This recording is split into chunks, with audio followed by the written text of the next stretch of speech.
दोस्तों फिर से इंडिया से मिसफायर हो गई मिसाइल। हाल ही में रिपोर्ट सामने आई है कि पाकिस्तान के बॉर्डर के पास इंडिया से फिर से मिसाइल मिसफायर हो गई।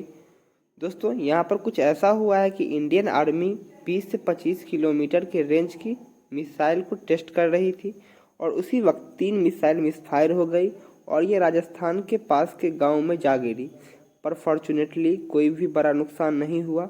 पर यह खबर सुनते ही पाकिस्तान काफ़ी ज़्यादा डर गया और उन्हें लगा कि भारत ने कहीं फिर से ब्रह्मोस मिसाइल फायर तो नहीं कर दी। ऐसी ही नॉलेजफुल वीडियो पाने के लिए चैनल को सब्सक्राइब करें और वीडियो अच्छी हो तो लाइक करना ना